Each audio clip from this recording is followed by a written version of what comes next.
আপনারা জানেন প্রাক্তন প্রধান বিচারপতি খায়রুল হককে কিছুদিন আগে গ্রেফতার করা হয় এবং একটি হত্যা মামলায় তাকে শোন অ্যারেস্ট দেখিয়ে কারাগারে প্রেরণ করা হয়। মানে আদালত নির্দেশ দেন তাকে কারাগারে প্রেরণ করার জন্য। তার বিরুদ্ধে খুনের মামলা দেওয়া নিয়ে আমাদের রিজার্ভেশন আছে, এটা প্রকাশ করেছি আমরা আগে একটি এপিসোডে আমরা দেখিয়েছি। তবে এটাও সত্য যে বিভিন্ন দেশেই, শুধু বাংলাদেশে নয় বা এই উপমহাদেশে নয়, বিভিন্ন দেশেই একজন চিহ্নিত অপরাধীকে একটা প্রেশার ট্যাকটিক্স হিসেবে নানা ধরনের মামলা দেওয়া হয়ে থাকে। এটা কতটা ইথিক্যাল ওই প্রশ্নে আমি যাচ্ছি না, কিন্তু এটা এটা বাস্তবতা হচ্ছে এটা, যেরকম মামলা দেওয়া হয়ে থাকে এবং এটা এটা যারা যারা বাদী থাকেন, মানে সরকারি পক্ষে বিভিন্ন নানা রকম সুবিধা হয়। তো এরকম ঘটনা অসংখ্য উদাহরণ আমরা দেখতে পারি।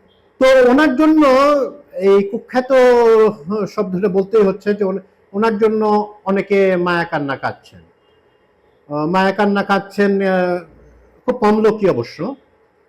যারা কাঁদছেন তারা তো সুবিধাভোগী ছিলেন, যারা পতিত সরকারের আমলের সুবিধাভোগীরা, তার জন্য মায়া কান্না কাঁদছেন। এবং তাদের স্বৈরাচারের সহযোগী দল জাতীয় পার্টি থেকেও বলা হয়েছে যে একজন নেতা বলেছেন যে যার ভারত প্রেমের জন্য খুব খ্যাতি আছে, উনিও বলেছেন যে তা গ্রেপ্তার করাটা, বিচারের রায়ের জন্য গ্রেপ্তার করাটা ঠিক হয় নাই।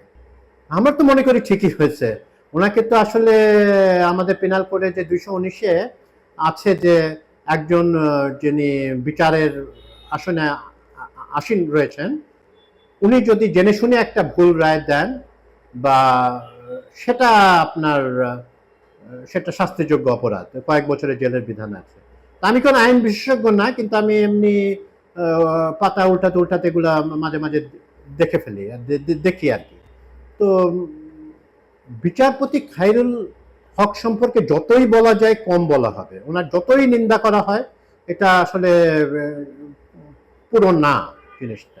ওনার 80 বছরের হয়েছে, তো আমরা মানে ওই উদাহরণে আমরা যেতে চাই না, এমকানোয়ারের উদাহরণে আমরা যেতে চাই না, কিন্তু 80 বছর হয়েছে বলে উনি একেবারে সবকিছু থেকে তাকে ছাড় দেওয়া হবে এরকম তো আসলে হয় না।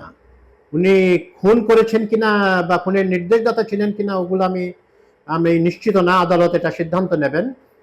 কিন্তু উনি তো বিচার ব্যবস্থা ধ্বংসে শেখ হাসিনার একেবারে কাছাকাছি থেকে সহযোগিতা করেছে। উনি পুরস্কৃত হয়েছেন, উনি ল কমিশনের বারংবার প্রধান হয়েছেন। কথা নাই বার্তা নাই, জিয়াউর রহমান স্বাধীনতা ঘোষক ছিলেন, উনি এটা বাদ দিয়ে শেখ মুজিবুর রহমানকে স্বাধীনতা ঘোষক উনি বলে দিলেন। হ্যাঁ, এটি তারপরে বঙ্গবন্ধু যে হত্যাকাণ্ডে যে বিচারগুলো তো সব ক্ষেত্রে নির্ভুল হয়েছে বলে আমাদের প্রমিনেন্ট জুরিস্টরা এখানে তো বলছেন না, সেটাও আছে। কিছুদিন আগেই মানে উনি গ্রেপ্তার হওয়ার পরপরই ডেভিড বার্গম্যান, বিখ্যাত ব্রিটিশ সাংবাদিক এবং ঘটনাচক্রে আমাদের নামজাদা লয়ার সারা হোসেনের হাজব্যান্ড, উনিও বললেন যে উনিও বেশ মায়া কান্না কাঁদলেন এবং একটা দীর্ঘ স্ট্যাটাস প্রসব করলেন।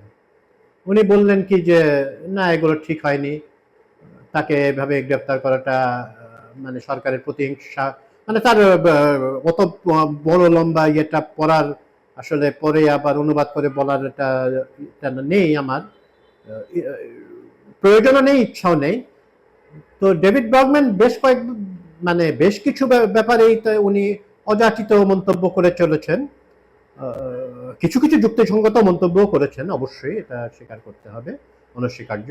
কিন্তু এবং উনি আসলে আওয়ামী লীগ আমলে উনি বেশ কিছু ব্যাপারে আওয়ামী লীগের বিরুদ্ধে অবস্থান নিয়েছেন। কিন্তু এইখানে উনি কেন এগুলো বলতে গেলেন?